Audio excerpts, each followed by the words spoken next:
Oke, selamat pagi buat kita semua.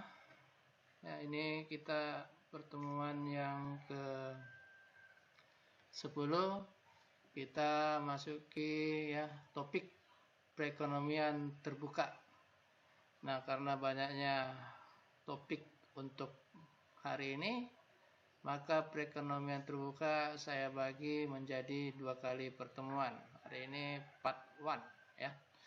Nah, ini topik yang sangat penting karena salah satu faktor utama pertumbuhan kita menurun, pertumbuhan negara di dunia pada saat COVID ini menurun karena kegiatan ya ekspor impor mengalami hambatan.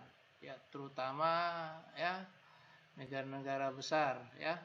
Indonesia juga ya, perekonomian kita sekarang mengalami resesi ya, menurun terus sampai minus ya. Nah, jadi faktor utama kita tidak memiliki atau sedikit kita melakukan ekspor ya. Nah, apa itu perekonomian terbuka? Ya, kita pelajari ya.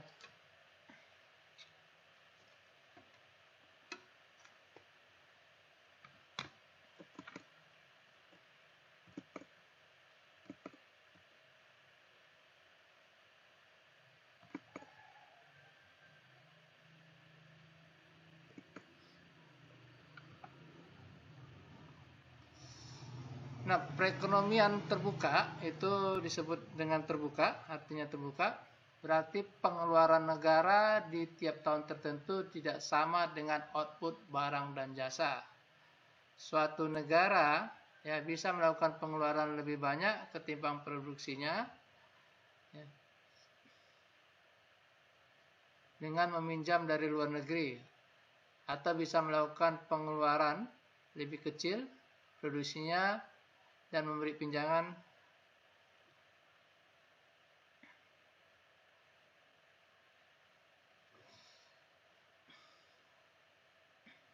kepada negara lain ya. Nah, jadi ya artinya di sini ya output barang dan jasa yang kita hasilkan, Y yang kita hasilkan itu ya bila mengalami kelebihan ya, artinya yang kita butuhkan di dalam negeri, maka kita memberikan hasil produksi kita ke luar negeri, atau dalam bahasa ekonomi itu meminjam ya, memberikan barang ke luar negeri. Nah, jika barang kita yang kita hasilkan berkurang atau tidak bisa memenuhi kebutuhan dalam negeri, maka kita harus melakukan yang namanya ya meminjam barang dari luar negeri, itu adalah namanya mengimport ya. Nah, itu artinya. Nah, output Y yang kita sebut ya di sini Y, jumlah permintaan untuk output barang dan jasa ya. Itu ya kita ketahui dalam perekonomian tertutup yang kita pelajari itu adalah Y sama dengan C tambah I tambah G ya. Nah, sekarang kita tambah dengan namanya NX ya. Y itu saya sebut ya pelajaran sebelumnya itu adalah permintaan output atau GDP atau pendapatan nasional ya. Jadi di sini adalah permintaan output domestik ya, kebutuhan kita untuk ya kalau skala nasional, kebutuhan rakyat Indonesia ya. Nah, itu ya sama dengan C tambah I tambah G ya. Nah, karena terbuka maka ditambahkanlah dengan NX ya.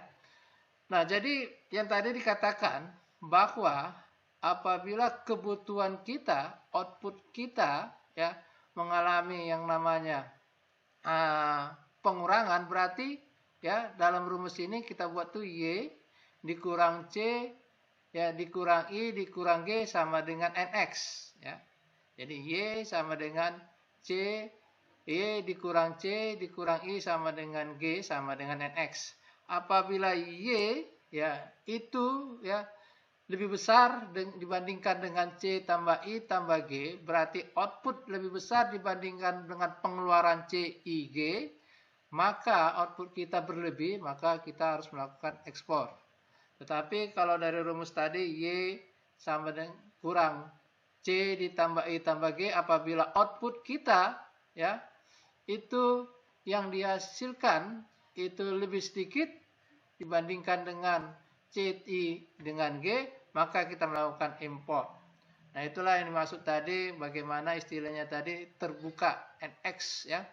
Nah, jadi NX di sini didefinisikan sebagai ekspor dikurang import. Jadi buat keterangan di bawah bahwa NX sama dengan ekspor dikurang import. Nah, catat bahwa pengeluaran domestik atas seluruh barang dan jasa. Jadi situ catat bahwa Y adalah jumlah pengeluaran barang dan jasa domestik serta barang dan jasa mancanegara. Ya, jadi situ dicatat Y sama dengan ya jumlah pengeluaran barang, jumlah pengeluaran C, jumlah pengeluaran I, jumlah pengeluaran G, ya, ditambah ya, serta ya barang dan jasa mancanegara, ya. Nah, itulah yang dimaksud dengan perekonomian terbuka. Nah, saya ulangi ya. Yang pertama, apa yang dimaksud dengan perekonomian terbuka? Karena di rumus itu sudah ada variabel NX. Karena peran masyarakat ya luar negeri sudah ikut di dalam perekonomian ya. Itulah disebut dengan perekonomian terbuka. Itu yang pertama. Yang kedua ya, kenapa disebut dengan ya terbuka yang telah saya jelaskan tadi, bahwa rumusnya tadi adalah Y dikurang C ditambah I ditambah G apabila Y ya lebih ada selisih. Apabila Y ada selisih dengan C tambah I tambah G, maka disebut dengan perekonomian terbuka. Ya, selisih artinya ya bisa Y-nya itu lebih kecil dari C tambah I tambah G, bisa lebih besar dari Y-nya itu lebih besar dari C tambah I tambah G. Nah, apabila Y-nya nanti lebih besar dari C tambah I tambah G, apa artinya? Yang sudah saya jelaskan, apabila Y nanti lebih besar, berlebihlah output yang kita hasilkan, maka kita melakukan yang namanya ekspor. Apabila nanti selisihnya Y dengan C tambah I tambah G itu selisihnya lebih kecil, yang kita butuhkan konsumsi, investasi, belanja negara kita butuhkan ya, itu lebih besar dibandingkan yang kita hasilkan dalam negeri, maka mau nggak mau kita ya melakukan yang namanya import ya.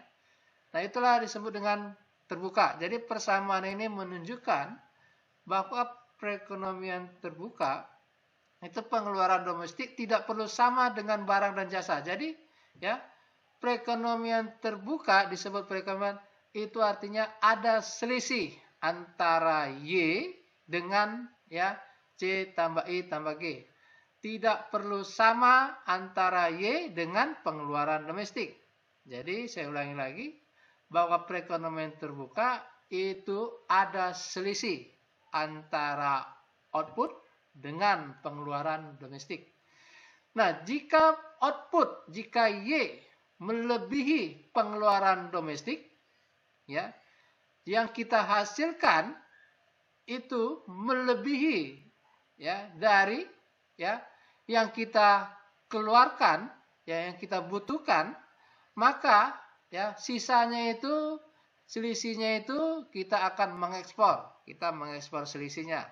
Nah, jadi ekspor neto NX-nya itu pasti bernilai positif karena Y lebih besar dibandingkan C tambah I tambah G ya, ekspor positif.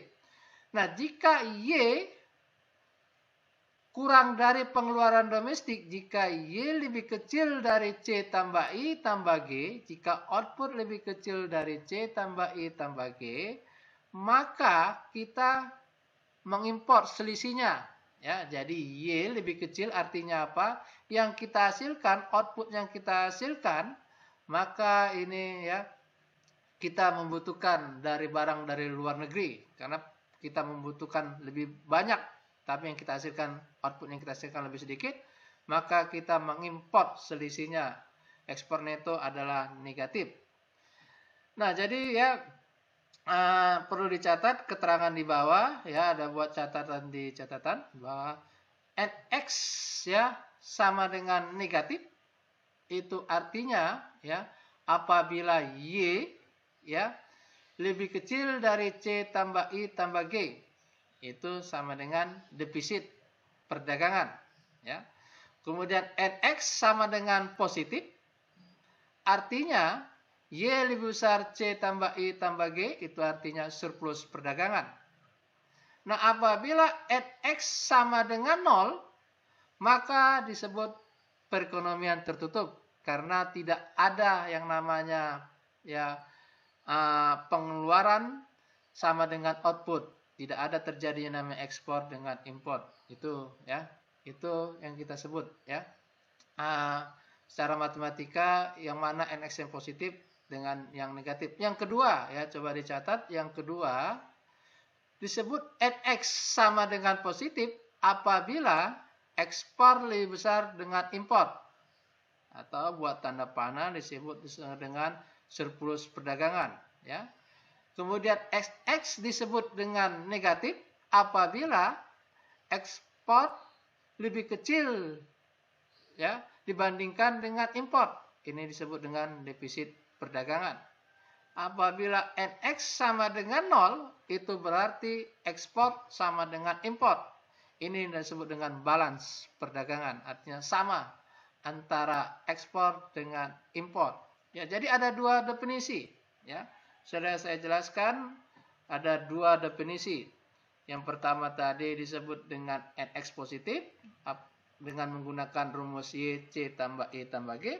Yang kedua tadi NX dikatakan positif atau negatif dengan menggunakan rumus ekspor ya dikurang import.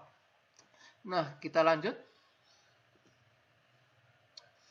Nah, jadi ya kalau kita otak-atik rumus ini, rumus tadi Y sama dengan C tambah I tambah G tambah NX, ya perhatikan. Mulai dengan identitas pos pendapatan nasional, Y sama dengan C tambah I tambah G tambah NX.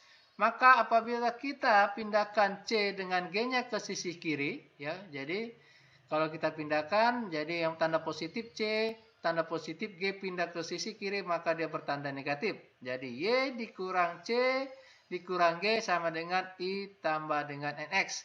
Nah, pelajaran sebelumnya itu sudah kita buat Y, ya, pendapatan kita gunakan untuk konsumsi, kita gunakan untuk belanja-belanja pemerintah, maka sisanya mana? Kita sebut dengan sisanya adalah tabungan nasional, ya. Jadi Y dikurang C dikurang G itu disebut dengan tabungan nasional, berarti S.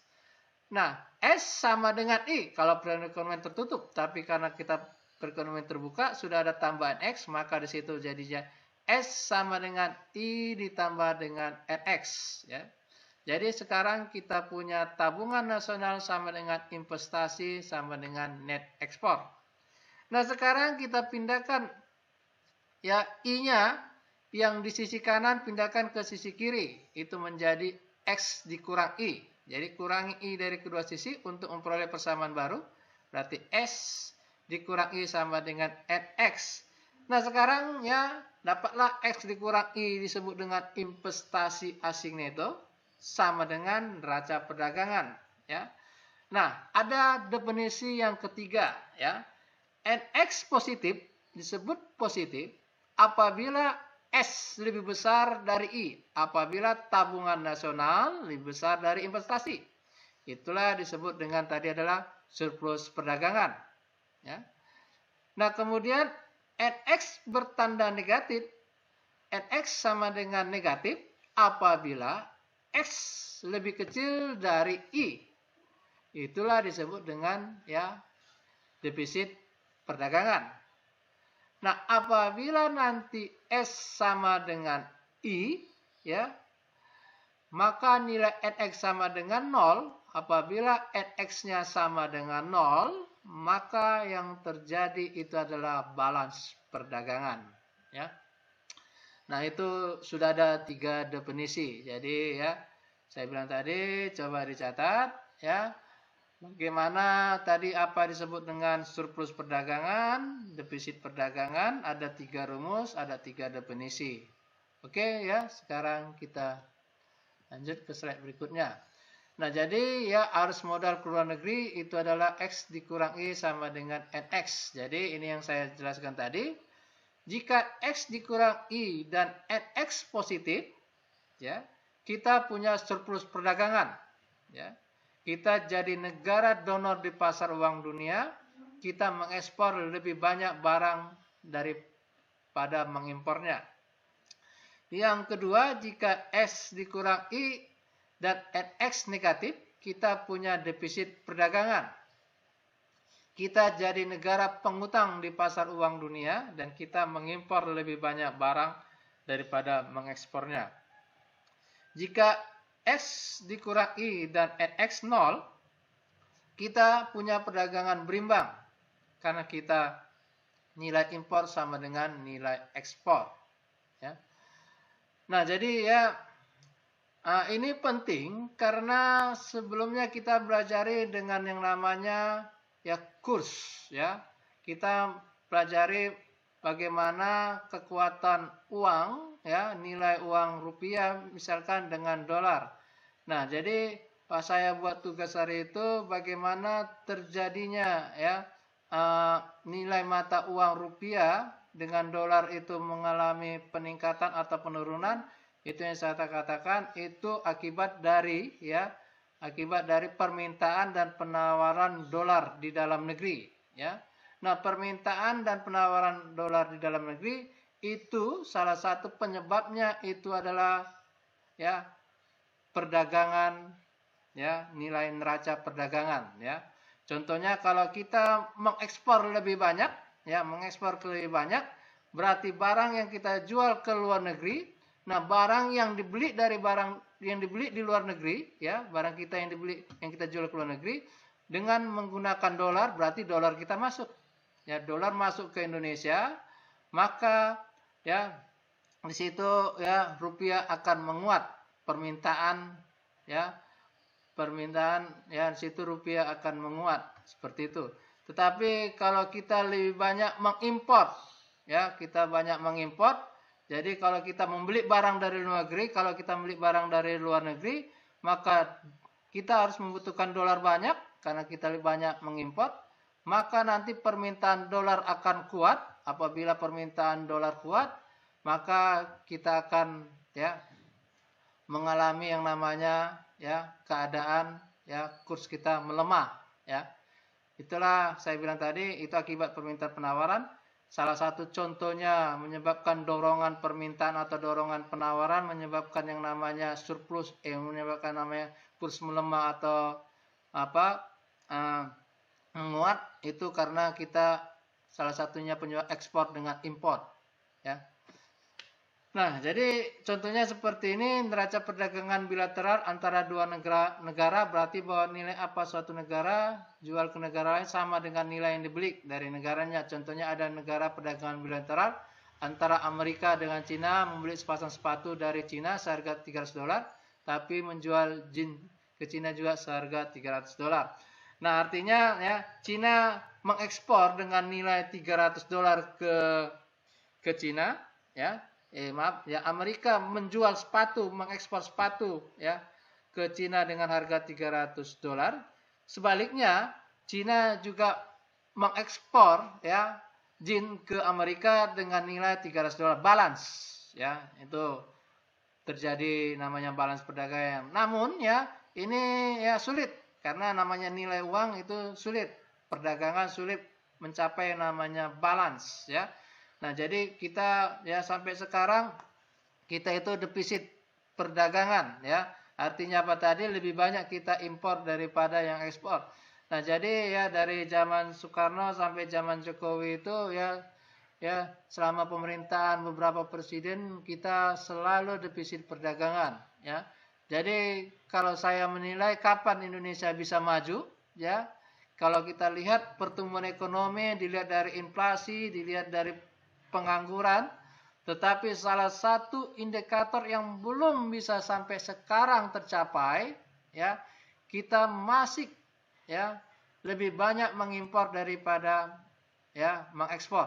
Jadi pertanyaan saya, kapan kita bisa disebut negara maju, ya, seperti Amerika, seperti Cina, dan seperti negara-negara G7, negara-negara besar? Itu pada saatnya kita lebih banyak mengekspor dibandingkan dengan impor. Karena variabel lain kita ya bisa kita penuhi, tetapi variabel satu perekonomian terbuka, variabel ekspor impor, kita masih terkendala di sini.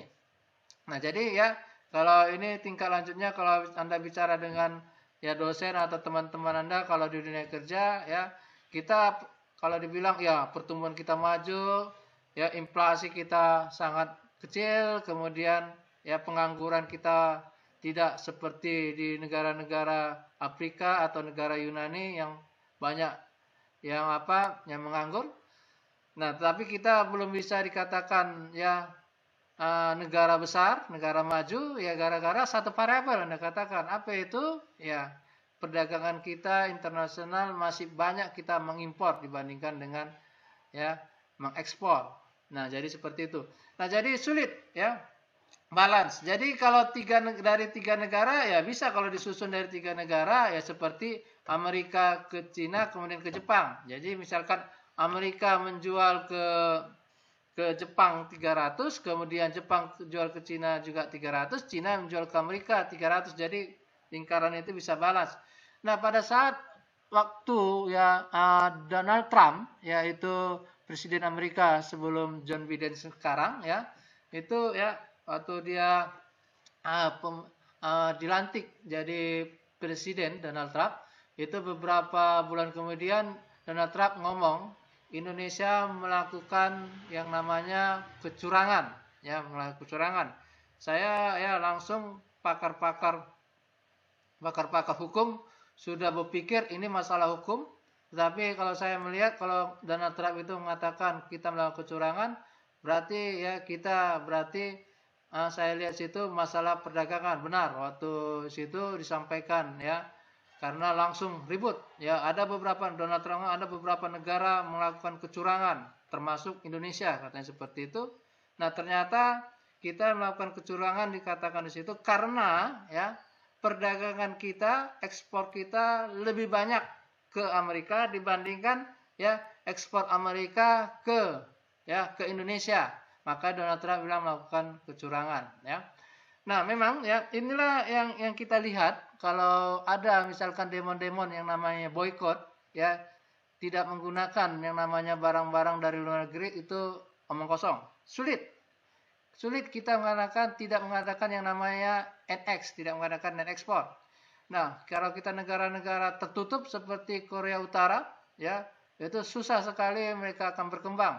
Seperti Kuba dulu susah ya. Iran sekarang karena dia ya menggunakan kekuatan nuklirnya, dia ya, sedikit tertutup karena diblokade karena nuklirnya itu.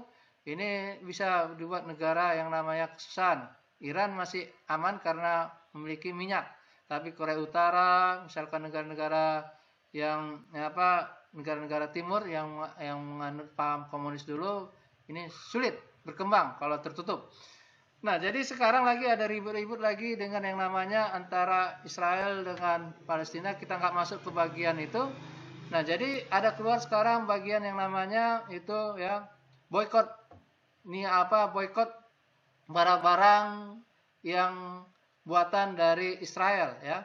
Nah, saya bilang sulit kalau Indonesia membutuhkan barang-barang yang tidak bisa disediakan oleh Indonesia, tidak disediakan oleh negara lain, ya mau nggak mau kita harus ya membutuhkan. Ya misalkan contohnya seperti ini ya, itu alat perang, katanya alat perang Israel. Kalau memang Indonesia membutuhkan alat perang ya untuk pertahanan Indonesia, negara lain ya alat perangnya terlalu mahal, tidak sanggup Indonesia, kemudian dengan spek atau contoh-contoh dibandingkan, kalau yang nggak bisa ya mau nggak mau kita harus membeli, walaupun ya kita nggak ada hubungan bilateral dengan Israel ya, tapi nilai perdagangan antara Indonesia dengan Israel ada.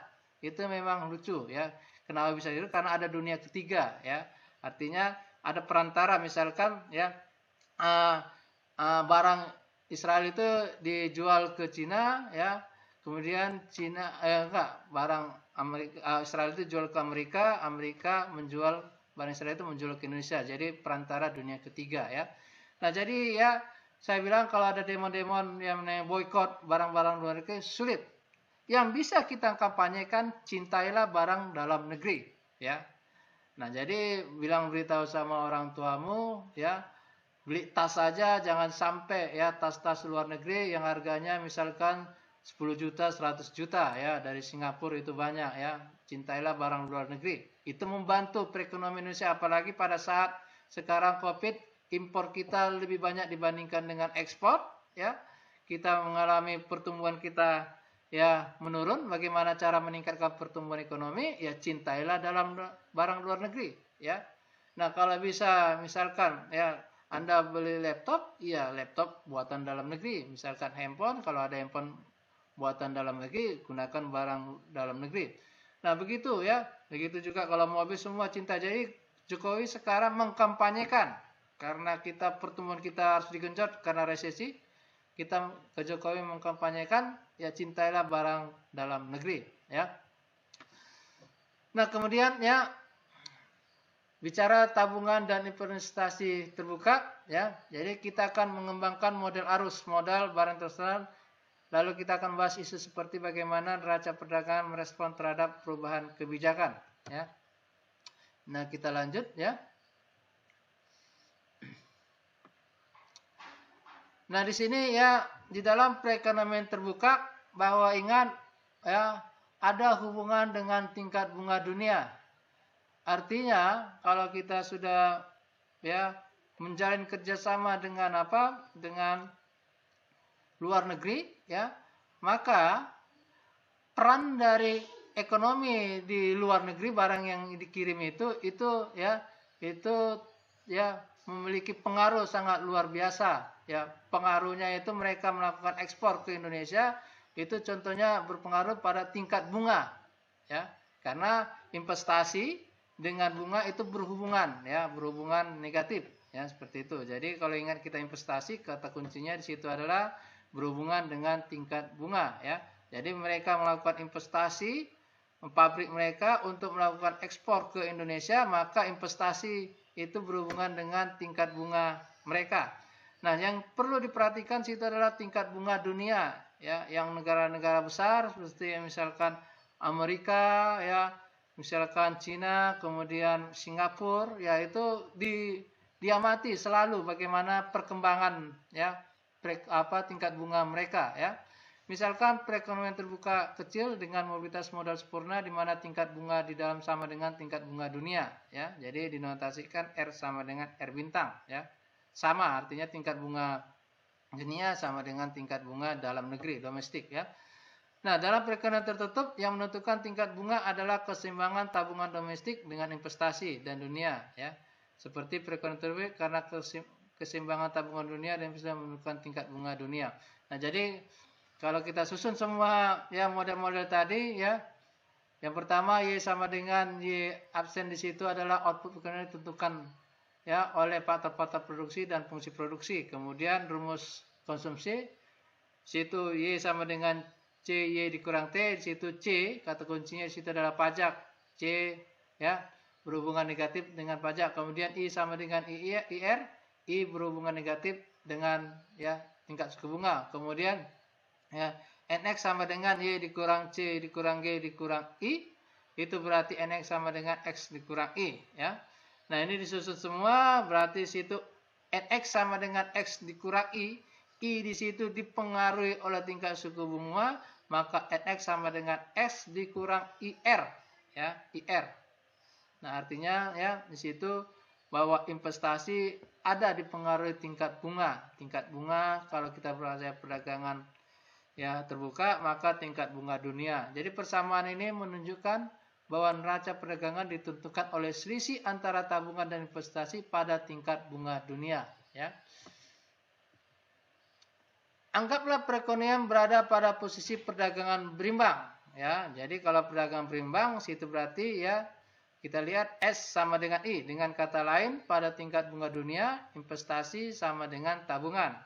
Jadi ekspornya itu sama dengan 0. Mari kita gunakan model kita untuk memprediksi dampak kebijakan di dalam dan di luar negeri. Nah, jadi kita anggap tadi ya perekonomian situ mengalami balance ya. Nah, jadi kalau X sama dengan X dikurang I ya, kita balance sama X-nya sama dengan 0, berarti situ S sama dengan I. Kalau S sama dengan I, berarti tingkat bunga dunia dengan tingkat bunga dalam negeri itu ya tertutup, artinya sama. Jadi perpotongan antara S dengan I, karena perpotongan situ itulah sama nilainya sama dengan 0, sama nilainya. Jadi kalau berpotong, kalau di matematika perpotongan antara X, perhatikan tanda panah ada titik di tengah, titik hitam. Itu perpotongan antara S dengan I, berarti situ artinya apa? Artinya nilai S sama dengan I sama dengan 0. Kalau nilai S sama dengan I sama dengan 0, berarti perdagangan situ adalah balance, ya. Nah, berarti perekonomian tertutup, ya, karena 0. Jadi di perekonomian tertutup, R menyimbangi tabungan dengan investasi. R sama dengan tabungan dan investasi. Di perekonomian terbuka kecil, tingkat bunga ditentukan pasar keuangan dunia. Selisih antara tabungan dengan investasi itu menentukan neraca perdagangan. Jadi selisih, ya. Jadi kalau selisihnya, apakah dia selisihnya negatif apa positif, itu menentukan neraca perdagangan. Kalau dia bertanda tadi positif, selisihnya S-nya lebih besar daripada I-nya, maka di situ adalah ya surplus perdagangan. Apabila nanti selisihnya X dikurang I bertanda negatif, S-nya lebih kecil, maka disebut dengan yang namanya saya bilang tadi adalah defisit perdagangan. Nah, karena kasus tadi I dipengaruhi oleh yang namanya tingkat bunga, maka di kasus ini karena R bintang, ya, tingkat bunga dunia di atas R tutup, perhatikan tabelnya, R tertutup di atas dengan R bintang, ya, artinya di situ nilai di situ kita lihat tabungan itu nilai tabungan melebihi dari investasi. Jadi kalau kita lihat grafiknya, ya, S itu yang vertikal itu nilainya itu ya lebih besar dibandingkan kalau NS itu ke kiri. Jadi nilai S lebih besar dari I, itu artinya ya nilai R tertutup itu lebih kecil dibandingkan dengan R bintang. Jadi itulah dikatakan karena R bintang di atas R tutup, yang artinya tabungan melebihi dari investasi, ya, maka ada surplus perdagangan, ya, surplus perdagangan. Jadi pada perdagangan berimbang, kenaikan tingkat bunga dunia karena ekspansi fiskal luar negeri menyebabkan surplus perdagangan. Jika tingkat bunga dunia berkurang, jadi R bintang tanda absen itu di bawah, ya, maka nilai S itu lebih kecil dibandingkan dengan I, maka disebut dengan defisit perdagangan, ya. Jadi perhatikan grafiknya, ya. Nah, kemudian ya kita lanjut bagaimana ekspansi fiskal domestik pada perekonomian terbuka kecil, ya. Jadi bagaimana kebijakan domestik, kalau kebijakan pemerintah dia menggunakan instrumen apa? Belanja pemerintah dengan pajak, ya. Nah, jadi kalau namanya ya instrumen itu digunakan, contohnya instrumen adalah kenaikan belanja pemerintah atau penurunan pajak. Artinya instrumen menaikkan G sama dengan nanti hasilnya menurunkan T. Ya, jadi saya ulangi, apabila nanti pemerintah menaikkan G atau menurunkan T, itu sama hasilnya. Apa hasilnya? Ya, hasilnya nanti adalah ya tabungan nasional akan menggeser kurva tabungan ke kiri. Jadi dalam keadaan awalnya tadi, ya, seperti ini, ya. Inilah keadaan awalnya. Ya, apabila kenaikan belanja pemerintah naik, kalau belanja pemerintah naik, ya, atau pajak menurun, maka X akan bergeser ke sebelah kiri. Kenapa seperti itu? Perhatikan rumusnya. Rumusnya adalah NX sama dengan Y dikurang C dikurang G tutup kurung dikurang I. Di mana Y dikurang C dikurang G itu sama dengan X.